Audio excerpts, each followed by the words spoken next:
आप सभी का आज के इस सत्र में स्वागत है। हम लोग श्री मां का आह्वान करते हुए इस सत्र का आरंभ करते हैं। आनंदमयी चैतन्यमयी सत्यमयी परमेश्वरी आनंदमयी चैतन्यमयी सत्यमयी परमेश्वरी आनंदमयी चैतन्यमयी सत्यमयी परमेश्वरी।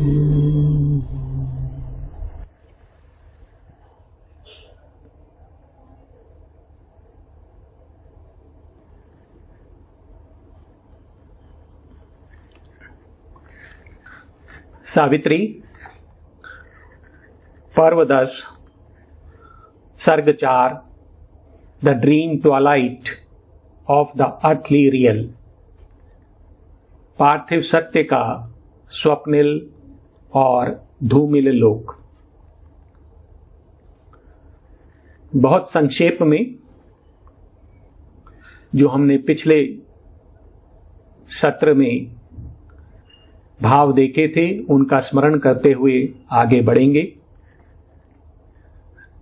हमने देखा था कि सत्यवान मृत्युदेव और सावित्री धूमिल और स्वप्निल आदर्श लोक से पार्थिव सत्य के धूमिल और स्वप्निल लोक की ओर अवरोहण करते हैं। नीचे आते हुए मार्ग में सावित्री धरा पर मनुष्य के दुखपूर्ण, नीरस और एक ही चक्र में घूमते हुए अपरिवर्तनीय और व्यर्थ जीवन को देखती हैं। मृत्युदेव सावित्री के साथ हैं। वे चाहते हैं कि सावित्री किसी प्रकार से अपना संकल्प छोड़ दें और वे धरा पर मनुष्य के जीवन को दिखाते हुए सावित्री के समक्ष कई तर्क रखते हैं। वे सावित्री को बताते हैं कि इस जगत का रचयिता कोई भगवान नहीं है, अपितु मानव मन है। यह जगत मन द्वारा मन के लिए और मन में खेला गया एक खेल है। इस जगत का कोई उद्देश्य नहीं है, तो व्यर्थ ही इस जगत में एक उद्देश्य ढूंढ रही है। इस जगत में रहते हुए मुक्ति का कोई उपाय नहीं है।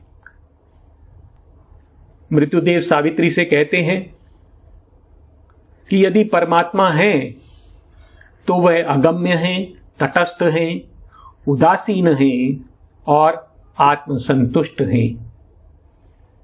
उसे इस धरा पर अभिव्यक्त नहीं किया जा सकता। परंतु सावित्री मृत्युदेव के सभी तर्कों को अस्वीकार कर देती हैं और जगत के कुछ सत्य को प्रकट करते हुए उन्हें उत्तर देती हैं। सावित्री कहती हैं कि यह जगत भगवान से अलग नहीं है। तूने व्यर्थ ही जगत और भगवान के मध्य एक खाई बना दी है। भगवान अपने बनाए इस जगत में अवतरित हो सकते हैं। सावित्री अपने विषय में और अपने जीवन के उद्देश्य के विषय में बताती हैं।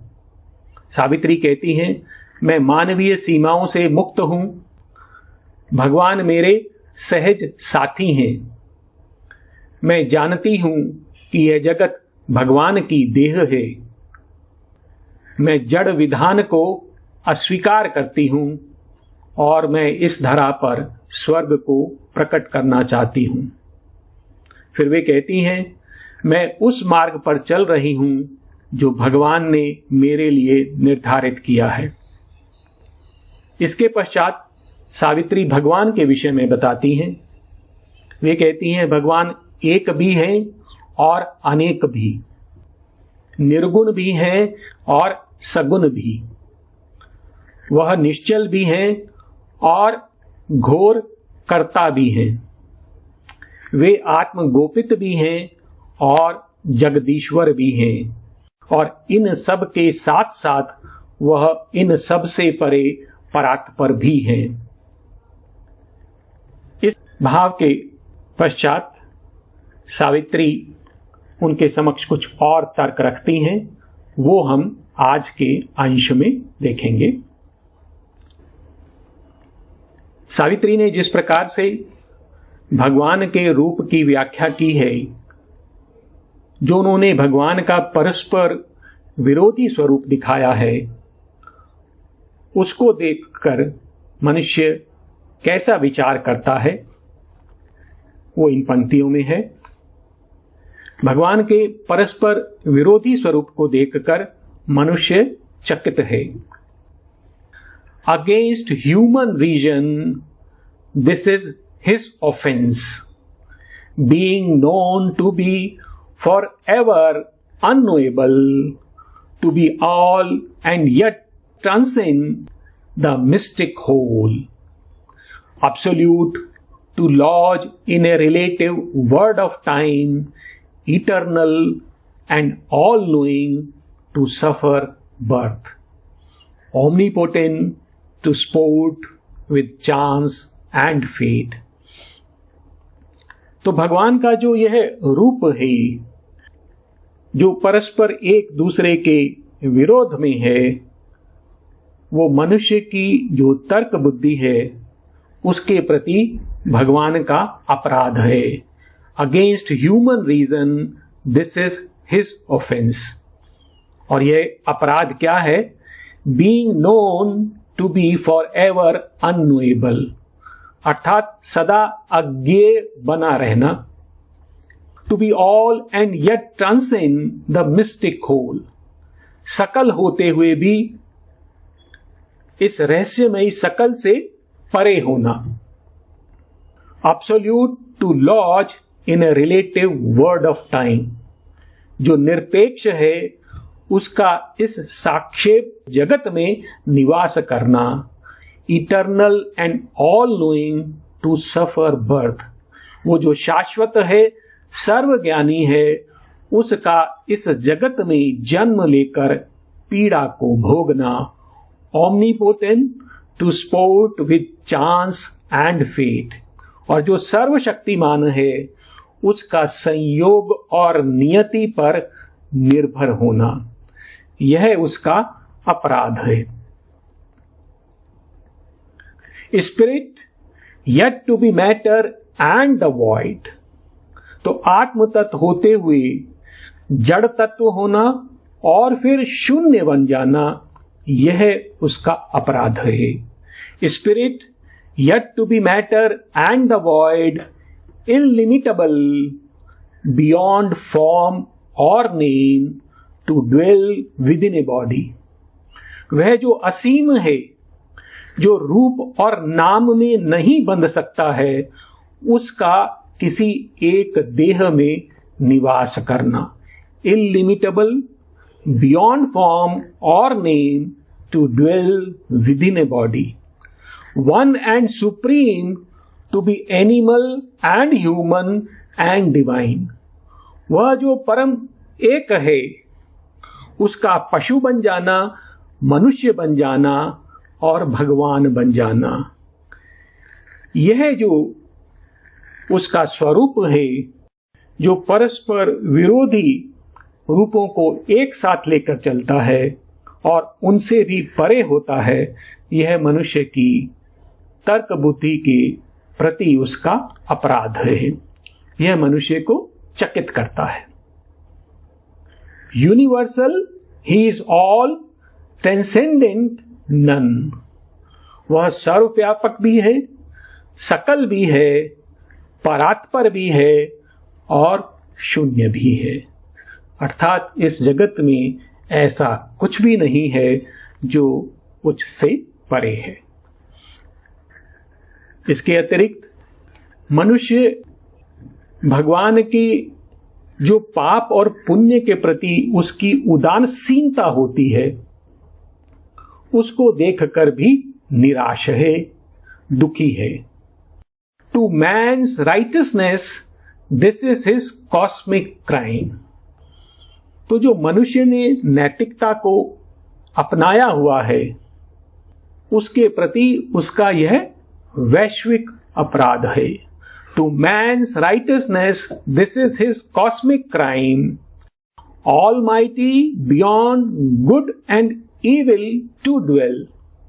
वो जो सर्वशक्तिमान है, वो पाप और पुण्य से परे अपने लोक में निवास करता है, तटस्थ रहता है, उदासीन है।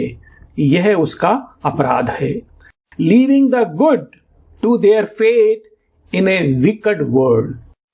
और पुण्य को इस दुष्ट लोक में अपने भाग्य पर छोड़ देना, अर्थात जो व्यक्ति श्रेयस पर चलते हैं, जो पुण्य का कार्य करते हैं, उनकी रक्षा नहीं करना। Leaving the good to their fate in a wicked world and evil to reign in this enormous scene.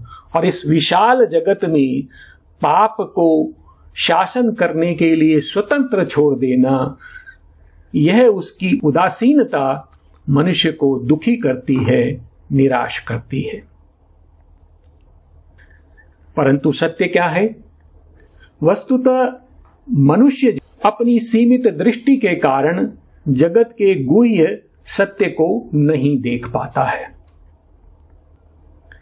Yet in the exact inconscient stark conceit, in the casual error of world's ignorance, a plan, a hidden intelligence is glimpsed.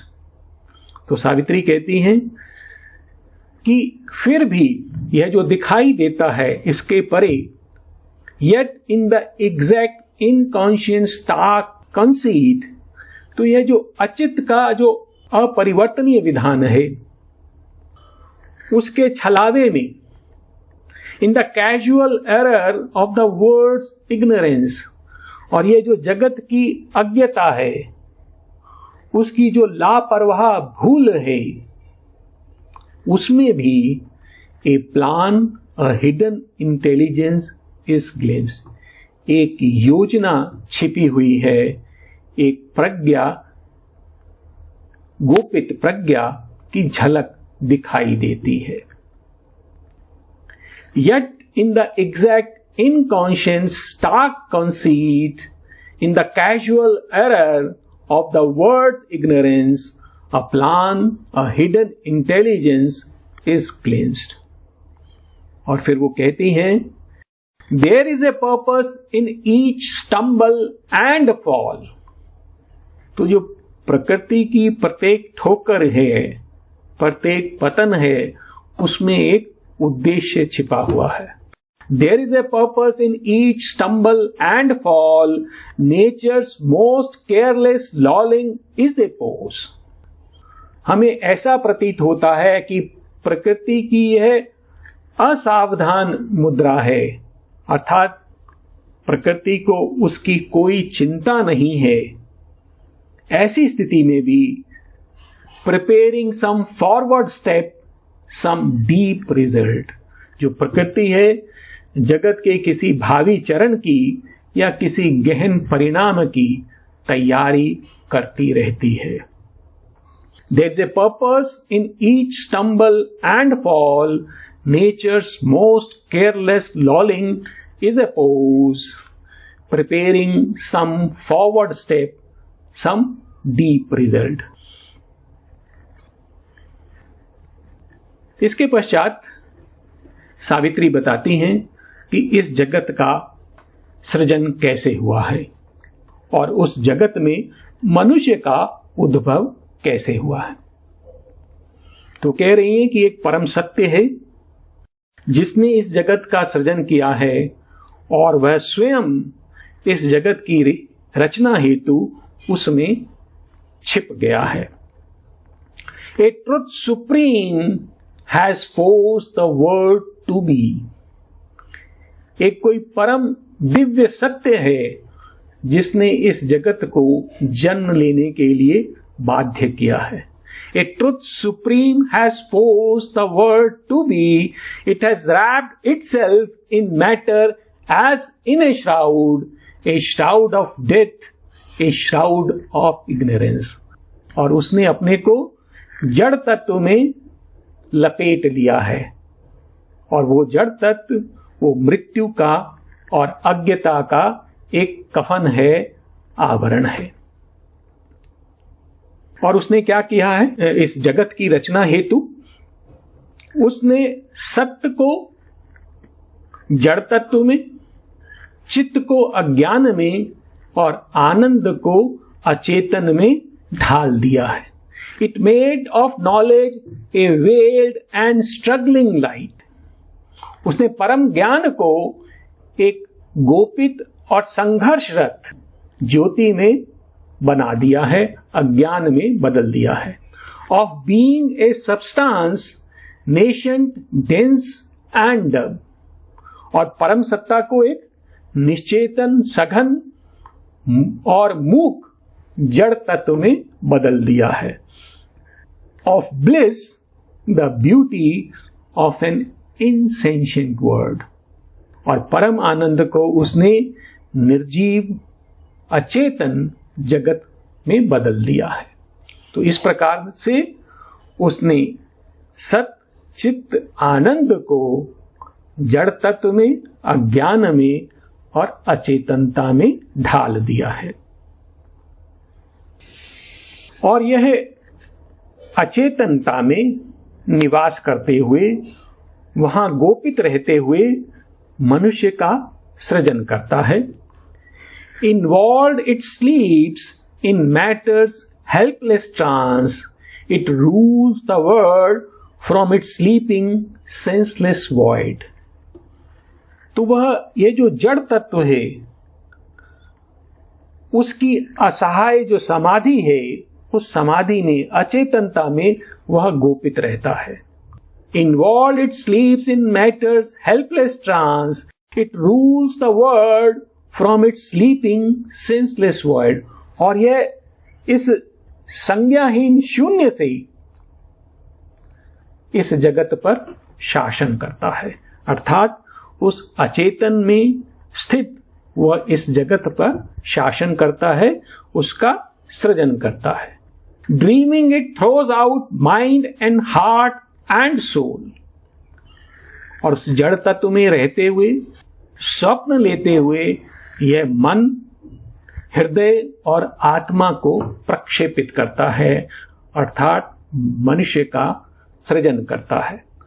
Dreaming it throws out mind and heart and soul to labour crippled bound on the hard earth. किस लिए सृजन करता है? कि वह मनुष्य इस कठोर धरा पर, इस संघर्षपूर्ण धरा पर अपंग और बंदी होते हुए भी श्रम करे। तो यह जो सत्य है, ये जो तत्व है, यह जड़ तत्व में गोपित रहते हुए मनुष्य का सृजन करता है। और यह जो जड़ तत्व से मनुष्य तक की यात्रा है, वह धीरे धीरे विकास की ओर बढ़ती रहती है। और मनुष्य के हृदय में जो गोपित चैत्य पुरुष है, वो विकसित होता रहता है। और यह मनुष्य ही इस धरा के जीवन को एक महान अर्थ प्रदान करता है। But the soul grows concealed within its house.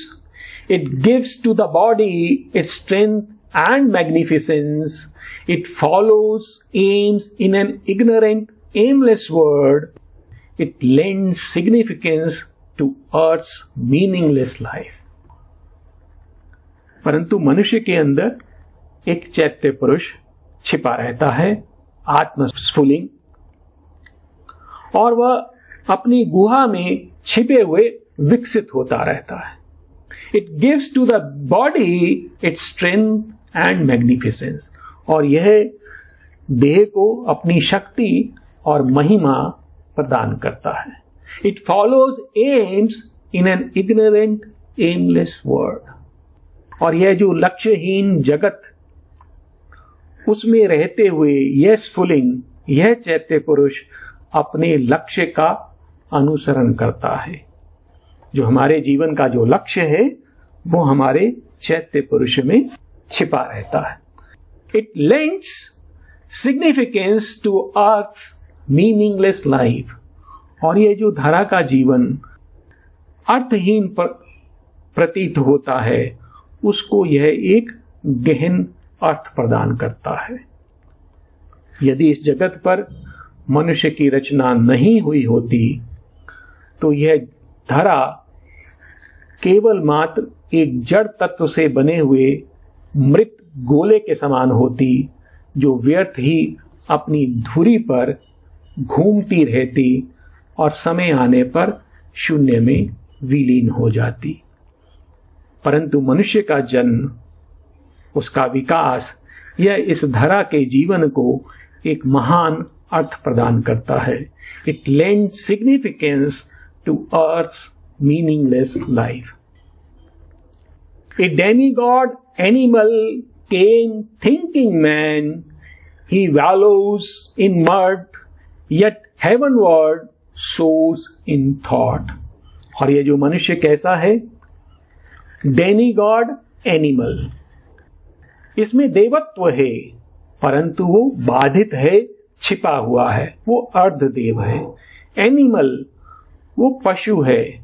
A demigod animal came thinking man, और उसी में से एक चिंतनशील मनुष्य प्रकट हुआ है। ही वॉलोज इन मड, वो कीचड़ में लोटता है। येट हेवनवर्ड सोर्स इन थॉट, परंतु विचारों में स्वर्ग की ओर उठता है। तो यह जो मनुष्य है, यह स्वर्ग की ओर देख रहा है, उसकी ओर उठने का प्रयास कर रहा है। और तब हम देखते हैं कि तर्क बुद्धि से परे मनुष्य प्रयास करते हुए आध्यात्मिक मन में जागृत होता है। जब वो आध्यात्मिक मन में प्रवेश करता है तो क्या होता है? उसको स्वतंत्रता का अनुभव होता है, उनको प्रकाश का अनुभव होता है। Out of this tangle of intellect and sense, तो सावित्री क्या कह रही हैं?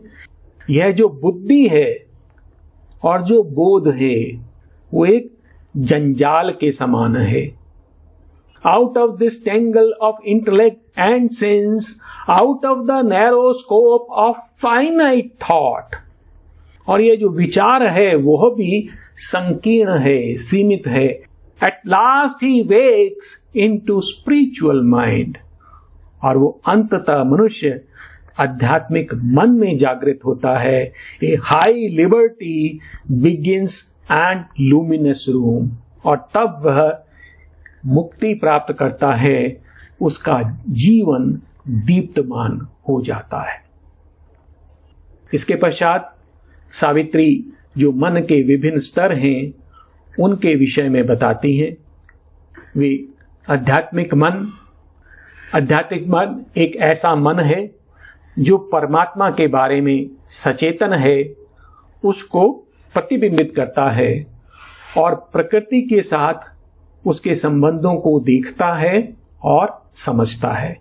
अर्थात आध्यात्मिक मन परमात्मा के विषय में सचेतन होता है। फिर एक मन आता है उच्चतर मन या हायर माइंड। यह एक ऐसा मन है जहां पर अस्पष्टता नहीं होती, अर्ध प्रकाश नहीं होता, परंतु आत्मा की स्पष्टता होती है। इस मन की जो गतिविधि है उसमें विचार का प्रभुत्व होता है, परंतु वह विचार प्रकाशित विचार होता है। तो जैसे हम वर्तमान स्तर में हैं और विचार हमारा मुख्य हमारी गतिविधि है, परंतु जब हम इस मन में प्रवेश करते हैं तो हमारे विचार प्रकाशित होते हैं, आत्मा के प्रकाश से वो दीप्तमान होते हैं। इसके पश्चात आता है इल्यूमिन माइंड। यह जो मन है, यह प्रकाशित मन उच्चतर मन की तुलना में एक महत्तर शक्ति है और यहां पर आध्यात्मिक दृष्टि प्राप्त होती है, अर्थात ज्ञान विचारों से नहीं अपितु दृष्टि से प्राप्त होता है।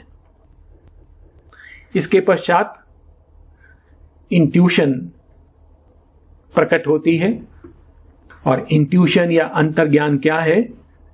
अंतर्ज्ञान आंतरिक संपर्क द्वारा द्रव्यों के सत्य को देखता है। तो विचार से नहीं, दृष्टि से नहीं, अपितु एक आत्मिक संपर्क द्वारा वह द्रव्यों के सत्य को जानता है। यह जो इंट्यूशन है, यह जो दूर स्थित अतिमन है, उसके प्रकाश का एक अंग होती है और हमारे अंदर एक किरण के समान प्रकट होती है। और यह जो अंतर्ज्ञान है, यह वह पहला स्तर है जिसमें सिद्धि की पूर्ण संभावना है। तो इंट्यूशन के प्राप्त होने से मनुष्य विकसित होता है और अधिमन ओवर माइंड को प्राप्त करता है और फिर वह अतिमन में प्रवेश कर सकता है। इसके पश्चात सावित्री अधिमन के बारे में, ओवर माइंड के विषय में हमें बताती हैं। तो ओवर माइंड में जो सभी देव हैं वो यहां पर एक स्वर्णिम प्रकाश के नीचे स्थित रहते हैं। All here gathers beneath one golden sky. तो यहां जो सभी देव हैं एक स्वर्णिम आकाश के नीचे स्थित हैं और ये जो प्रत्येक देव है वह एक शक्ति का प्रतिनिधित्व करता है जो सृष्टि का सृजन करती है। और ये देव इस अधिमानस लोक में अपने स्वभाव के अनुसार एक स्वतंत्र जगत की रचना कर सकते हैं। Each god from there builds his own nature's world. और यहां पर जो दृष्टि होती है वो वैश्विक दृष्टि होती है, अर्थात वो संपूर्ण सृष्टि को एक ही दृष्टि में समाहित करती है। All time is one body, space a single look. इसके पश्चात अतिमानस लोक का वर्णन आता है और यह बहुत महत्वपूर्ण लोक है। इस लोक में सत्य की देवी विराजमान है। In her glorious kingdom of eternal light, all ruler ruled by none, the truth supreme, omnipotent, omniscient, and alone, in a golden country, keeps her measureless house. तो यहां पर सत्य की देवी in her glorious kingdom of eternal light, तो वहां पर उनका भव्य साम्राज्य है जिसमें शाश्वत प्रकाश है। ऑल रूलर, वो सभी की ईश्वर हैं। रूल्ड बाय नन, स्वतंत्र हैं। द ट्रुथ सुप्रीम, वो परम सत्य हैं। ओमनीपोटेंट, सर्वशक्तिमान है। ओमनिशिएंट, सर्वज्ञानी है। एंड अलोन, और एकाकी है। In a golden country keeps her measureless house, और यहां पर उनका स्वर्णिम लोक है, असीम धाम है। और वो सत्य की देवी कैसी हैं? वो सकल सृष्टि से ऊपर निराकार, अनामी, काल और अकाल से परे सर्वशक्तिमान माता है।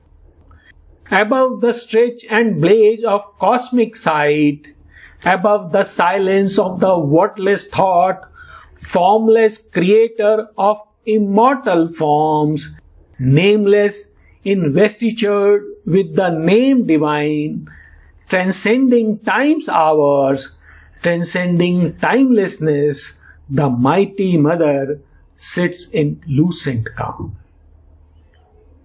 तो वो जो सत्य की देवी हैं कैसी हैं? Above the stretch and blaze of cosmic sight, वो वैश्विक दृष्टि से भी ऊपर हैं। Above the silence of the wordless thought, वो निशब्द विचार के मौन से भी ऊपर स्थित हैं। वो इस अधिमन से ऊपर स्थित हैं, जो सृष्ट जगत है उससे ऊपर स्थित है। Formless creator of immortal forms, वो निराकार है और इन अमर आकृतियों की सृष्टा हैं। नेमलेस, उनका कोई नाम नहीं है। इन्वेस्टिचर्ड विद द नेम डिवाइन, जिनको दिव्यता की संज्ञता से विभूषित किया गया है। ट्रांसेंडिंग टाइम्स आवर्स, वो काल की घड़ियों से परे हैं। ट्रांसेंडिंग टाइमलेसनेस, और कालातीत से भी परे हैं। वहां पर वह सर्वशक्तिमान जगत जननी स्थित है। और यह एक ऐसा लोक है जो हमारे विकास का लक्ष्य है। यहां हमारी समस्याओं का समाधान भी है और यह हमारा स्रोत भी है। There is the image of a future's hope, तो यहां पर जो हमारी भविष्य की आशाएं हैं उनका प्रतिबिंब है। There is the image of our future's hope, there is the sun for which all darkness waits, यहां वो सूर्य है जिसका समस्त अंधकार प्रतीक्षा करता है। There is the imperishable harmony, और यहां पर एक ऐसा सामंजस्य है जो कभी समाप्त नहीं होता। The world's contradictions climb to her and are one, और जगत की जितनी भी विसंगतियां हैं जब उसके समक्ष पहुंचती हैं तो वह एक हो जाती हैं। यहां पर इस लोक में जगत की अज्ञता का, संघर्ष का और दुख का समाधान है।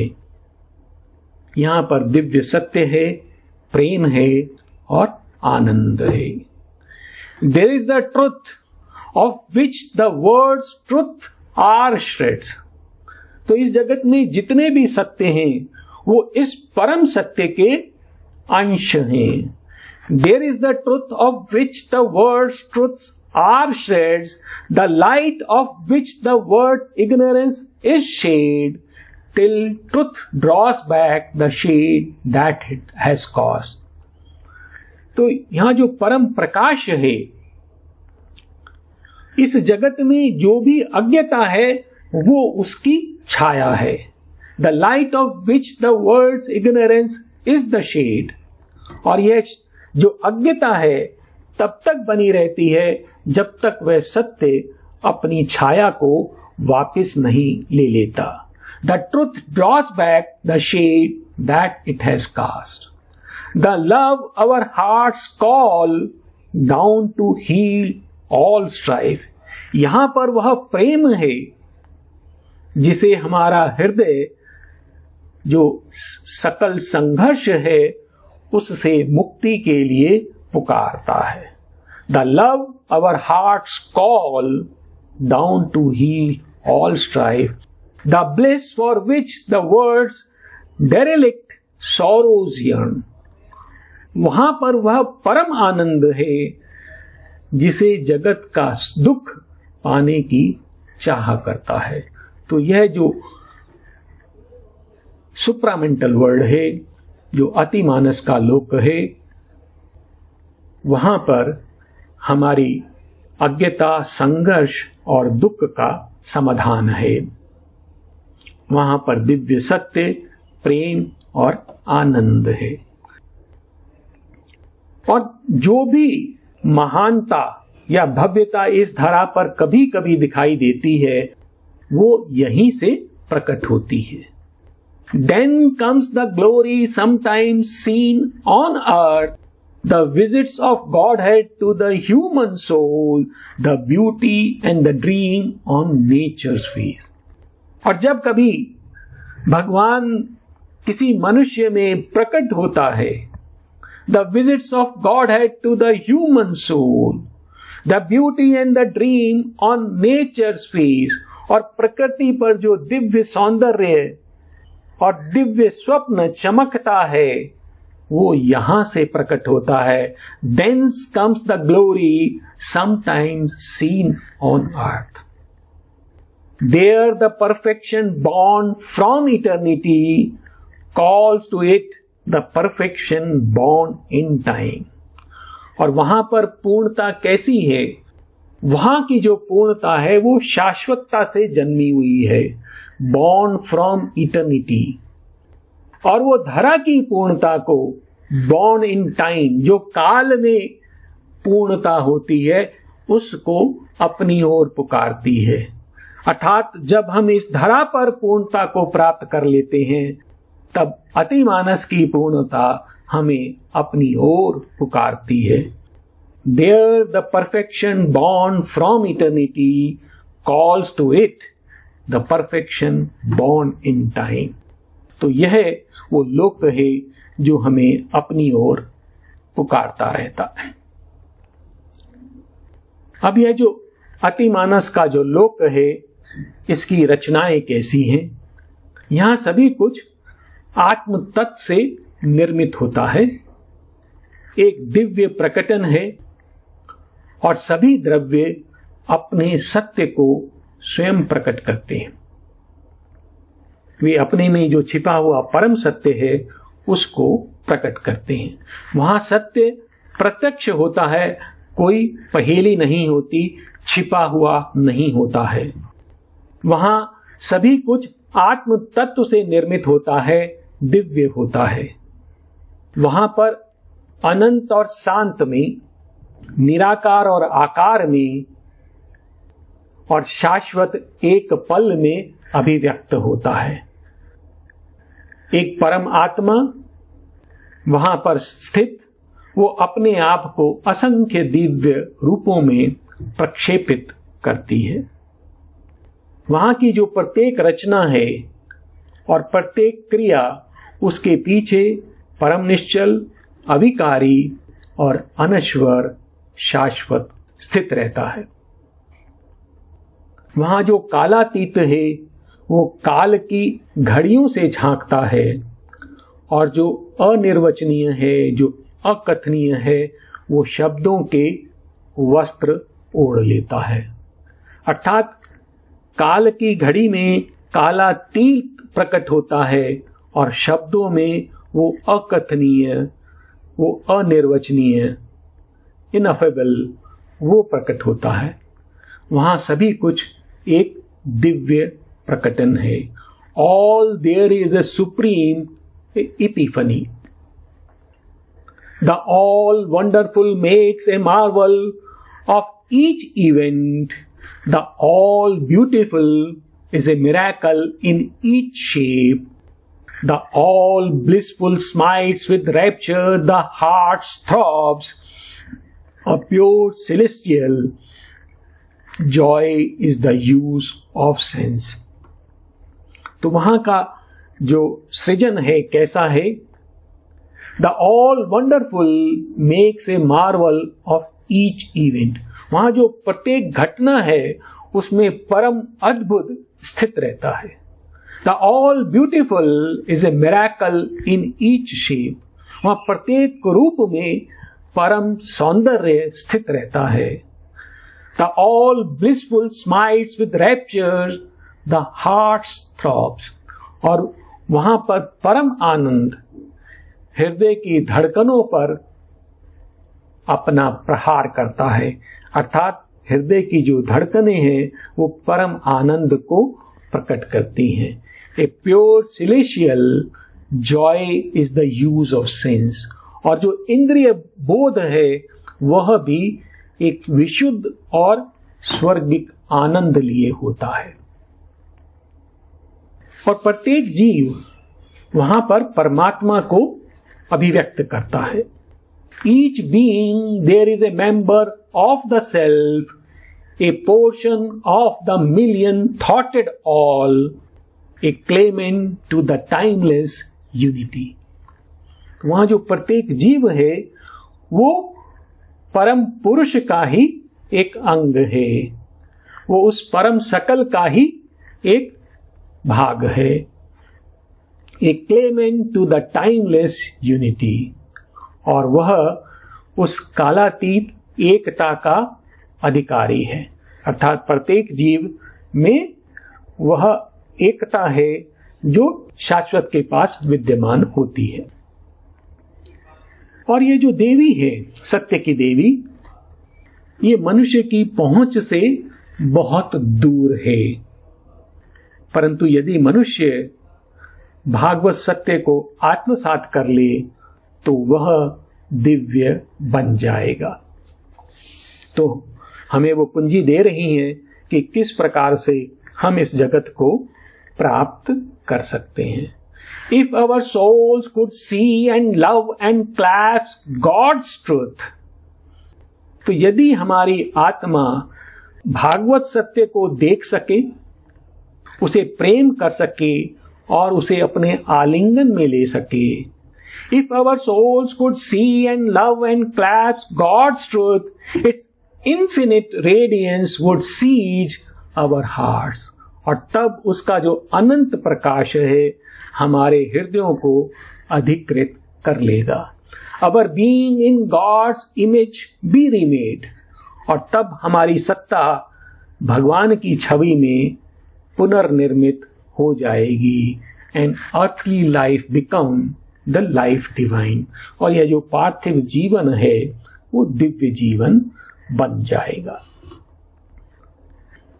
अब सत्य की देवी और ये जो अतिमानस का लोक है, इसका वर्णन सुनने के पश्चात मृत्युदेव सावित्री से एक प्रश्न करते हैं। वे कहते हैं, क्या तेरे पास वह शक्ति है कि तू उस परम सत्य को इस धरा पर प्रकट कर सके? कि क्या कोई ऐसा सेतु है जो इस जगत और परम सत्य के मध्य की खाई को पाट सके? क्या कोई ऐसी शक्ति है जो परम सत्य को इस धरा पर चलने के लिए राजी कर सके, अर्थात उसे धरा पर ला सके? और फिर वो प्रश्न करते हैं सावित्री से, हे देवी, क्या तेरे पास वह शक्ति है? Is thine that strength, O beauty of mortal limbs? हे सुंदर पार्थिव अंगों वाली देवी, अर्थात तू मानवीय है। हे सुंदर पार्थिव अंगों वाली देवी, इज दाई दैट स्ट्रेंथ, क्या तेरे पास वह शक्ति है? इस मानवीय रूप में छिपी हुई तू कौन है? क्या तेरे पास वह शक्ति है जो काल और मृत्यु पर विजय पा सके? But where is thy strength to conquer time and death? क्या तेरे पास वह शक्ति है जो इस धरा का रूपांतरण कर सके? Has thou God's force to build heaven's values here? तो वो सावित्री से प्रश्न कर रहे हैं।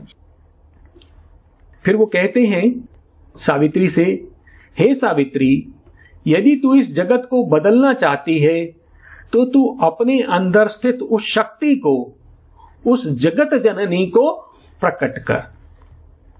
और यदि तू उस जगन माता के संपर्क में है तो तू मुझे उसका दर्शन करा कि मैं भी उसकी पूजा कर सकूं। मृत्युदेव के इन प्रश्नों का सावित्री कोई उत्तर नहीं देती, अपितु सावित्री अपना दिव्य रूप प्रकट कर देती हैं। और तब उनकी सत्ता में एक शक्तिशाली रूपांतरण प्रकट होता है। A mighty transformation came on her. और जैसे ये रूपांतरण होता है तो सावित्री के चारों ओर का जो वातावरण है वो प्रकाशमय हो जाता है, और जगत जननी जो अभी तक सावित्री के आवरण में गोपित थी, वो अपने आप को प्रकट कर देती हैं और सावित्री अब सृष्टि का केंद्र प्रतीत होती है और ऐसा लगता है कि जो सकल आकाश है उस केंद्र का, उस देवी का वस्त्र मात्र है। सावित्री सर्वज्ञानी दिव्यता समान दिखाई देती हैं और उनकी जो दृष्टि है वो वैश्विक दृष्टि होती है और तब सावित्री का रूपांतरण होता है। हम देखेंगे कि आगे की कुछ पंक्तियों में जो हमारे शीश पर स्थित सहस्त्रदल होता है वहां पर एक शक्ति स्थित रहती है और वह शक्ति सावित्री के सहस्रार चक्र से आज्ञा चक्र में अवतरित होती है और इस शक्ति के प्रभाव से आज्ञा चक्र में जो स्थित तीसरा नेत्र होता है, जो अदृश्य जगत को देखता है, वह खुल जाता है और तब एक परिवर्तन होता है सावित्री की सत्ता में। वो परिवर्तन क्या है कि जो सावित्री की कामनाएं हैं और जो संकल्प हैं, अब वो शाश्वत की कामनाएं और शाश्वत के संकल्प बन जाते हैं। अर्थात शाश्वत प्रज्ञा अब उनकी कामनाओं का चालन करती है और शाश्वत संकल्प उनके मानवीय जो संकल्प हैं, सावित्री के जो संकल्प हैं, उनको अधिकृत कर लेती है। अर्थात अब सावित्री में वह शाश्वत शक्ति अपना कार्य आरंभ कर देती है। इसके पश्चात वह दिव्य शक्ति विशुद्ध चक्र में प्रवेश करती है जो हमारे ग्रीवा में स्थित होता है और उसके अवतरण से, वहां पर उस शक्ति के प्रभाव से जो सावित्री के जीवन में और वैश्विक संकल्प में एक सामंजस्यता आ जाती है। अर्थात जब मनुष्य का विशुद्ध चक्र जागृत हो जाता है तो जो हमारा जीवन है और जो वैश्विक संकल्प है उसमें सामंजस्यता स्थापित हो जाती है। इसके पश्चात वह दिव्य शक्ति हृदय चक्र में, जिसे हम अनाहत चक्र भी कहते हैं, उसमें प्रवेश करती है और वहां पर प्रवेश करने के पश्चात वो एक ऐसी शक्ति को जागृत करती है जो नियति को बदल सकती है। अर्थात वह दिव्य शक्ति सहस्रार चक्र से जब हृदय चक्र में प्रवेश करती है तो मनुष्य नियति का स्वामी बन जाता है और इसी हृदय चक्र के पीछे चैत्य पुरुष स्थित रहता है। इसके पश्चात वो जो दिव्य शक्ति है वो मणिपुर चक्र में और स्वाधिष्ठान चक्र में प्रवेश करती है और जो मनुष्य की जो कामनाएं होती हैं, हमारा जो उच्चतर प्राण और निम्नतर प्राण, ये दो प्राण के जो स्तर हैं वो दोनों दिव्य बन जाते हैं और अंततः वह दिव्य शक्ति मूलाधार चक्र को स्पर्श करती है और उस स्पर्श से जो मूलाधार में स्थित कुंडलनी शक्ति होती है वो आरोहण करते हुए शीर्ष में स्थित विश्व आत्मा को जकड़ लेती है और तब क्या होता है कि जो मनुष्य के जो कर्म हैं उन सभी पार्थिव कर्मों में एक परमात्मा की नीरवता स्थापित हो जाती है। अर्थात वो शाश्वत की शक्ति से चालित हो जाते हैं। अर्थात हमारे कर्म भी भागवत कर्म बन जाते हैं। Joined matters dumbness to the spirit's hush। तो जब ये मूलाधार में शक्ति का प्रभाव पड़ता है, joined matters dumbness to the spirit's hush, तो ये जो जड़ तत्व है उसकी जो निश्चेतनता है उसमें आत्मा की नीरवता भर जाती है। And filled earth's act with the spirit's silent power, और जो हमारे कर्म हैं उसमें परमात्मा की जो नीरव शक्ति है वो स्थित हो जाती है। इसके पश्चात सावित्री मृत्यु के सत्य को प्रकट करती हैं और यह भी बहुत महत्वपूर्ण अंश है कि मृत्यु क्या है उसको समझने के लिए। सावित्री के अनुसार मृत्यु भगवान का ही एक रूप है। मृत्यु इटर्नल नो है, शाश्वत शून्य, जो किसी भी प्रकार के सृजन को अस्वीकार करता है। O death, thou too art God and yet not he. तो हे मृत्यु, तू भी भगवान ही है परंतु फिर भी वह नहीं है। अर्थात वो दोनों बातें कह रही हैं। इसका अर्थ है कि जो मृत्यु है वो भगवान का ही एक पक्ष है परंतु वह पक्ष पूर्णतः भगवान को प्रकट नहीं करता है। O death, thou too art God and yet not he, but only his own black shadow on his path. तो तू केवल उसकी एक काली छाया है। और फिर जगत जननी के रूप में सावित्री मृत्यु का गुणगान करती हैं। I hail thee, almighty and victorious death. हे सर्वशक्तिशाली और विजयी मृत्यु, मैं तेरा अभिवादन करती हूं। सावित्री मृत्यु पर विजय प्राप्त करने वाली हैं और मृत्यु को कह रही हैं कि तू विजयी मृत्यु है। I hail thee, almighty and victorious death. तो ये मृत्यु विजयी क्यों है? मृत्यु इसलिए विजयी है क्योंकि उसने अपना जो कार्य है वो पूर्णतः सिद्ध कर दिया है। तो सावित्री कहती है कि तेरे कारण ही मैं मृत्यु पर विजय पाकर आगे बढ़ सकूंगी और इसलिए जो तेरा कार्य था तूने उसे पूर्ण कर दिया है और तू विजयी है। I hail thee, almighty and victorious death, thou grandiose darkness of the infinity। तू उस परम अनंत की महान रात्रि है। और फिर सावित्री कहती हैं कि हे मृत्यु, तू संहार करता है।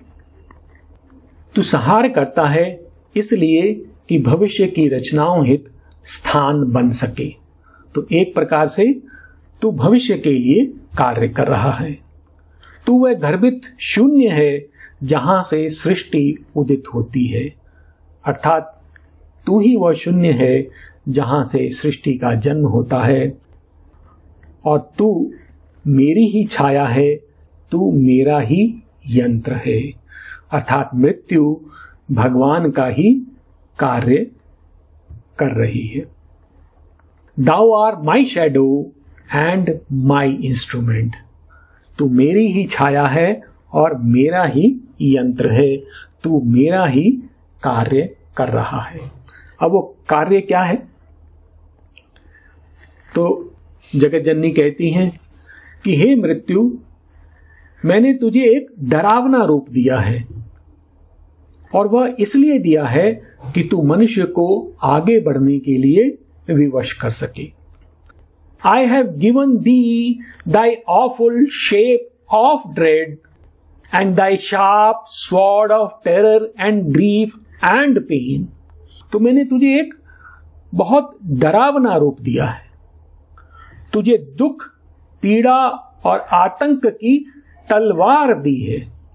I have given thee thy awful shape of dread and thy sharp sword of terror and grief and pain। किस लिए?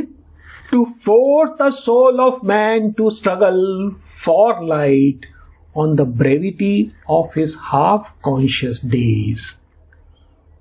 तो मैंने तुझे यह सब इसलिए दिया है कि तू मनुष्य की आत्मा को, जो अपने अर्ध चेतन और छोटे दिवसों में विचरण करती है, on the brevity of his half conscious days, उसको तू विवश करे कि वह दिव्य प्रकाश के लिए संघर्ष करे। To force the soul of man to struggle for light on the brevity of his half conscious days.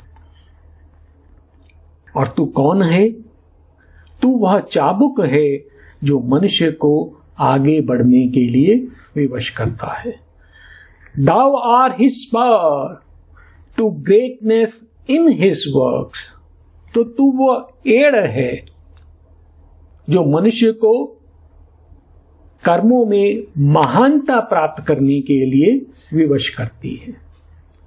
Thou art his spur to greatness in his work, the whip to his yearning for eternal bliss.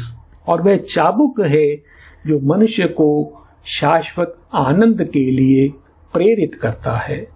His poignant need of immortality. तू उस मनुष्य की जो आवश्यकता है अमरता की, उसको और अधिक तीव्र बना देता है। Thou art his spur to greatness in his work, the whip to his yearning for eternal bliss, his poignant need of immortality. Live death a while, be still my instrument.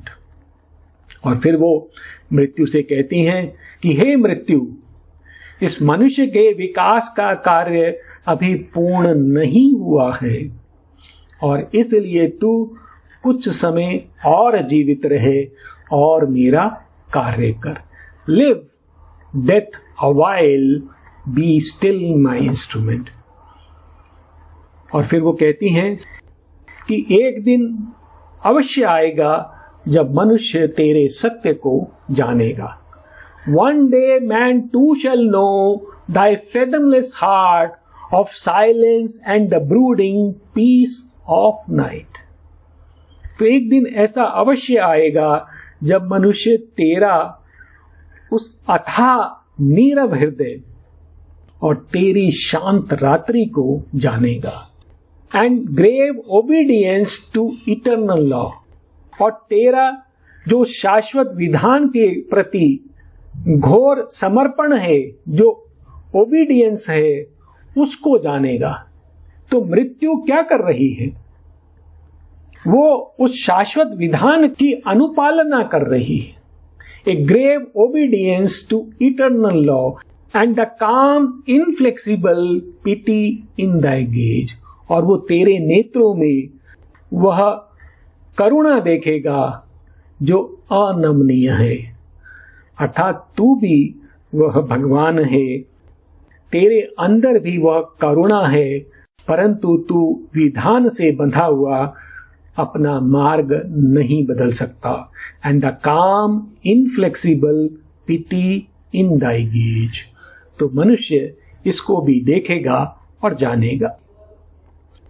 परंतु अब यह वर्णन करने के पश्चात सावित्री मृत्यु का सत्य बताने के पश्चात मृत्युदेव से कहती हैं कि हे मृत्युदेव, अब तू सावित्री का मार्ग छोड़ दे और सत्यवान की आत्मा को मुक्त कर दे। But now O timeless mightiness stand aside. अब तू एक और हट जा and leave the path of my incarnate force. और तू यह जो मेरी अवतारी शक्ति है, जो सावित्री है, जो मेरे कार्य के लिए आगे बढ़ रही हैं, उनका तू मार्ग छोड़ दे। But now O timeless mightiness stand aside and leave the path of my incarnate force. परंतु मृत्युदेव अभी भी अडिग हैं। वो सत्यवान की आत्मा को छोड़ने को तैयार नहीं हैं। वे कुछ देर के लिए उस दिव्यता का विरोध करते हैं, परंतु सावित्री की जो वाचा है वो मृत्यु पर अपना नियंत्रण स्थापित कर लेती है। और तब मृत्यु सहायता के लिए रात्रि की ओर और नर्क की ओर भागते हैं, उनको पुकारते हैं, परंतु वे दोनों पीछे हट जाते हैं। इसके पश्चात मृत्युदेव सहायता के लिए अचित की ओर मुड़ते हैं। वो अचित जिसने उन्हें जन्म दिया है, और वह अचित मृत्यु को अपने अंतर में निगल लेता है। और इस प्रकार अंततः मृत्यु अपनी पराजय को स्वीकार कर लेते हैं और आत्मा को निगलने का प्रयास छोड़ देते हैं। तो यह जो मृत्यु पर विजय प्राप्त हुई है वो क्या है? Eight last he knew defeat inevitable.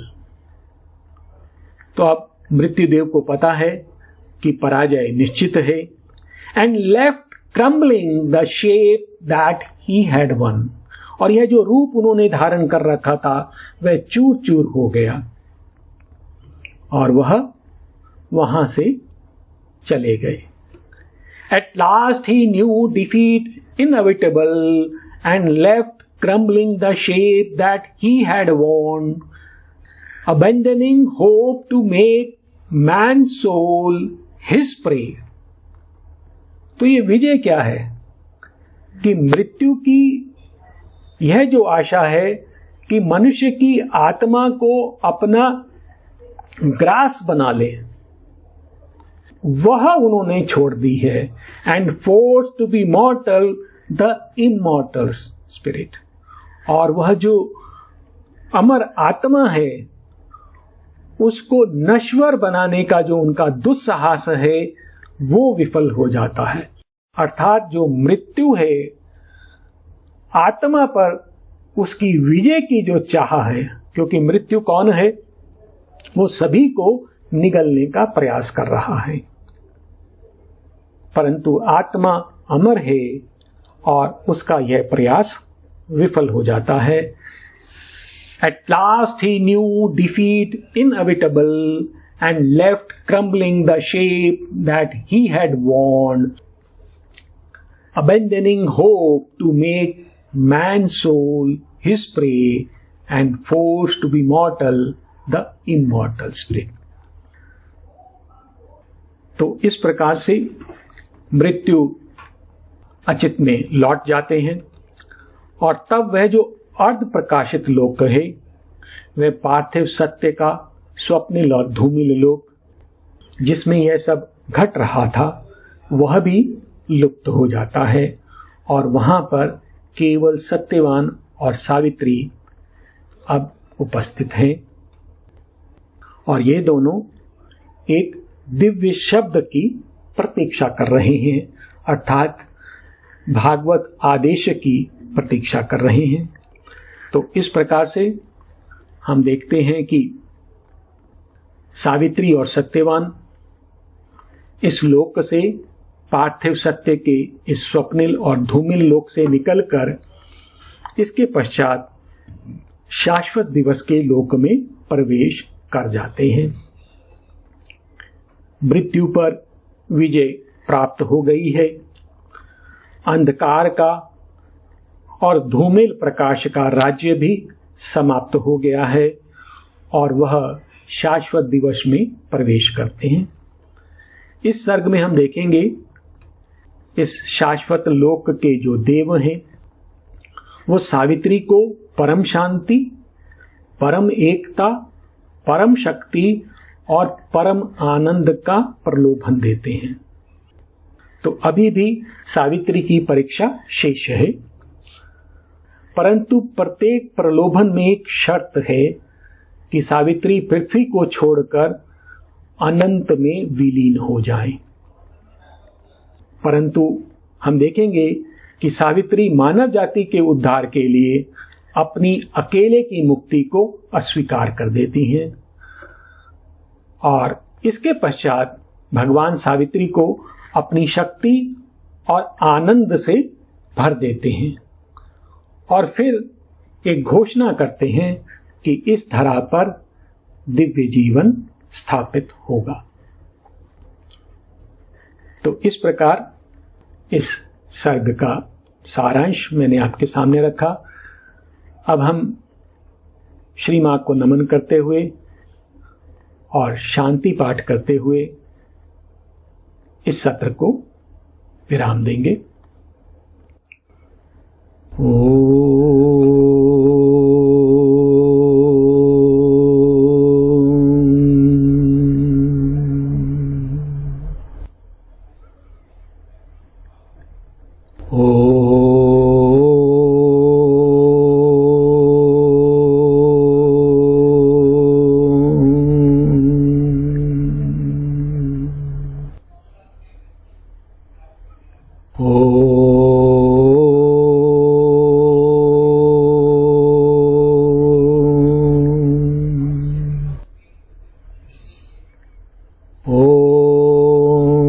शांति शांति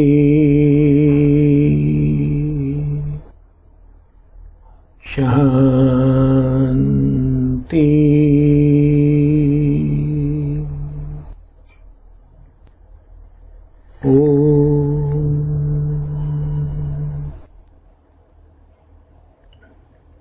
धन्यवाद।